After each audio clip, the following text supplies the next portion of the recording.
I am tired of myself. When you say I'm sick and tired of being sick and tired, that's the facilitator of change. That's when you're ready to say these words, no more excuses. No more excuses. I've never met a person who was not successful that didn't have a great amount of self-discipline within their life. Self-discipline and being able to perform and being able to keep your life on schedule and being able to keep commitments and promises and meet deadlines is essential to success.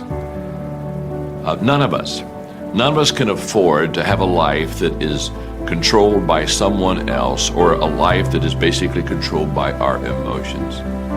I learned many years ago that there are two kinds of people. There's the type of person who says, I'm going to wait till I feel like it before I do it. And then there's a person who says, I've got to do it so that I feel like it. One will never get anything done because they're still waiting to feel the moment to move. And the other person says, no, I need to move, and then I will begin to feel the moment. Sonia, self-discipline is essential in your life and in my life if we're going to get things done. So I have a challenge for every one of you this weekend. The challenge is simple. As you go through your weekend, and sometimes it's kind of hopefully an easier time of your week, ask yourself, am I practicing self-discipline in my life? Am I doing the things that I should do because I need to do them, or am I kind of waiting to feel the moment? If you don't know this quote, live by it. One can have no smaller or greater mastery than mastery over oneself. That's Da Vinci. Da Vinci did amazing things with his life. I wanted to do equally amazing things with mine. And if that's the game that we're playing, if I can construct my belief system, if I can choose at any moment to believe something that's more empowering than I was believing the moment before, and that will actually find its way into my actions, allow me to do things that I couldn't do the moment before, then it's like that moment in The Matrix where Neo realizes he knows Kung Fu. And that's like, as funny as that is, that's how I think about life. To me, the very fundamental purpose of life is to find out how many skills I can acquire that have utility, and then put that utility to the test in service of something greater than myself. Stop comparing yourself to others. So the first thing you do is stop focusing on other people. Instead, focus on being the best version of you that you can. Then you'll recognize that you deserve to sit at the big table with everybody else after you become the best that you can be. Now, once you've accepted that you have as much right to success and much right to succeed as anybody else, the next step is learning how to talk the talk. You have to get fluent in the language of success so you speak it with ease. Surround yourself with people who've accomplished their dreams and immerse yourself in the culture of achievement. The ideal situation for a man or woman to die is to have family members praying with them as they cross over. He said, but imagine, if you will, being on your deathbed and standing around your bed, the ghost of the dreams, the ideas, the abilities, the talents given to you by life, and that you, for whatever reason, you never went after that dream. You never acted on those ideas. You never used those talents. You never used those gifts. And there they are standing around your bed looking at you with large angry eyes saying, we came to you and only you could have given us life. And now we must die with you forever. And the question is, if you died today, what dreams, what ideas, what talents, what books, what music, what leadership, what voice will die with you? Miles Monroe, great orator and speaker, said the wealthiest place on the planet, it's not in the Far East where there's oil in the ground. It's not in South Africa where there are diamond mines. He said the wealthiest place on the planet is the cemetery. Because there you'll find greatness that we've never seen. There you'll find talent and genius and potential never actualized. Perhaps that's why Henry David Thoreau wrote the words, "Oh God, to reach the point of death, only to realize that you've never lived." Maybe that's why some unknown writer wrote the words, "What if you live your whole life only to discover that it was wrong? That it was wrong. That you were chosen to do something else and you didn't do it." Repeat after me, please. Live full. Die empty. I want you to take some notes and some things, and I want you to think about your goals and dreams in the three categories that I mentioned: personal, professional, and your social contribution.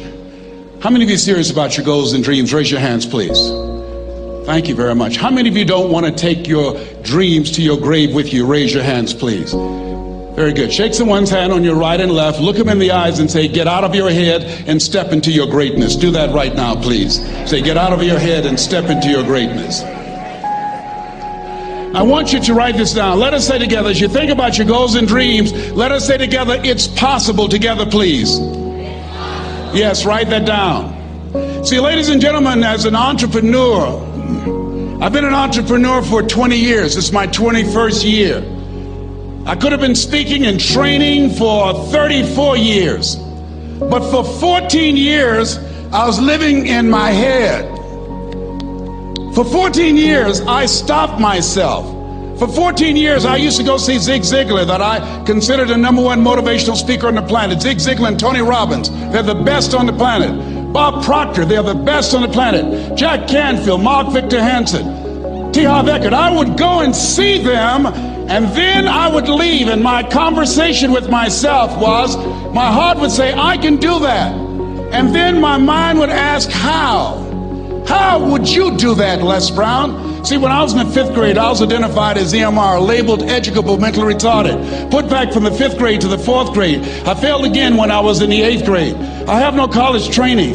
And a man changed my life, and I'll never forget his name, Mr. Leroy Washington. He's in his 80s now, and he's blind from glaucoma, but he gave me a different vision of myself. I was in his class waiting on another student. He came in and said, "Young man, go to the board and work this problem out for me." I said, "Oh, sir, I can't do that." I said, "Why not?" I said, I'm not one of your students." He said, "Look at me." "Yes, sir. Go to the board and work the problem out anyhow." I said, "Sir, I can't do that." He said, "Why?" I said, "Sir, because I'm educable, mentally retarded, sir. I'm in special education." And the students started laughing. They said, "That's Leslie. That's not Wesley. He's DT. Wesley is the smart twin." He said, "What does DT stand for?" I said, I'm the dumb twin, sir." And as the students laughed at me, he came from behind his desk, he looked at me and he said, "Don't you ever say that again. Someone's opinion of you does not have to become your reality."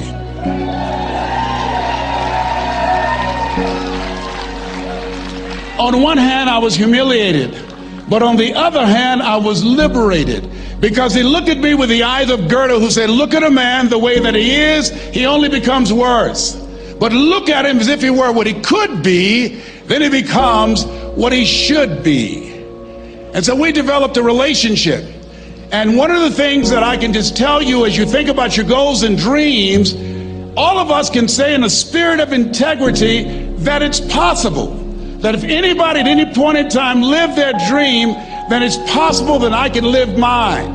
And what I did was, I made a mistake. I looked at my goals and dreams, and my mind said, "How will you do that?" I went from my heart to my mind, and I stayed up there for 14 years. 14 years. I can't bring those 14 years back. Those years are gone. And I've made a mission in my life to help people to stop putting it off and procrastinating. How many ever thought about something you wanted to do and you procrastinated, you talked yourself out of it? Raise your hand, please. There's a proverb that says, if there's no enemy within, the enemy outside can do us no harm. And so, as you look at your goals and dreams, every day we must convince ourselves, we must sell ourselves on that it's possible. Every seminar, every workshop, every book that I've ever read, every speaker that I've ever heard, it interrupted what I was believing about myself. Everything that you do, everything matters. As you go through each day, I know now as I look back at age 63, looking at my life, everything matters. T. Harvey's right. How you do anything is how you do everything. And I realized that the choices I was making was based upon how I saw myself. Let us say together, it's necessary. Write that down. It's necessary as you look at your goals and your dreams, it's necessary that you have a strategy and a game plan to change the story that you believe about yourself. And that's an ongoing process. I've discovered, and many people have, that what we do, what we accomplish, what we produce is a result of the story we believe about ourselves.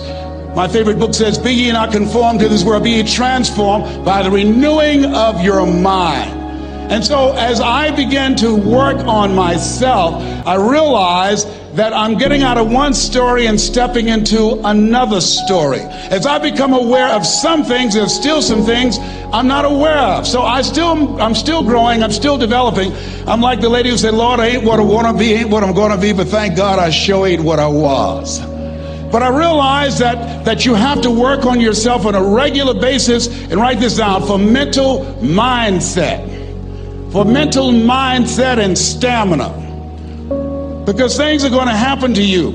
I believe that the reason that most people go to their graves with their talents and abilities and skills in them is because of the fact, number one, many are like me. They didn't know that they didn't know and thought they knew. I thought I knew myself, and I really didn't know myself as well as I thought. I've discovered that sometimes people can take you to a place within yourself that you can't go by yourself. The other reason is I was afraid. I never worked for a major corporation. I wanted to speak for corporations. I was afraid I would be exposed because I don't have a college education. I felt inferior because of the fact that I don't have a college education. I allowed that level of fear of failure to stop me. And because I never had any experience in it, I assumed that I could not do it.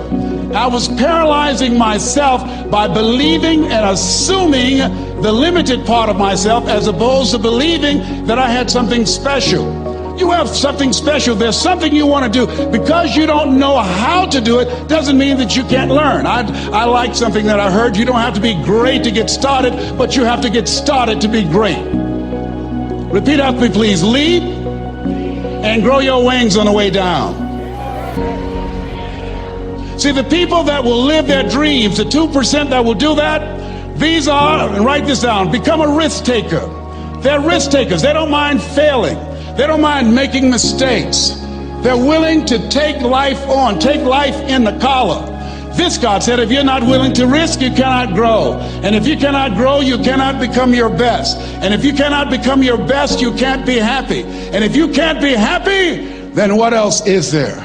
I like what Helen Keller said. She said, life is short and unpredictable. Eat the dessert first.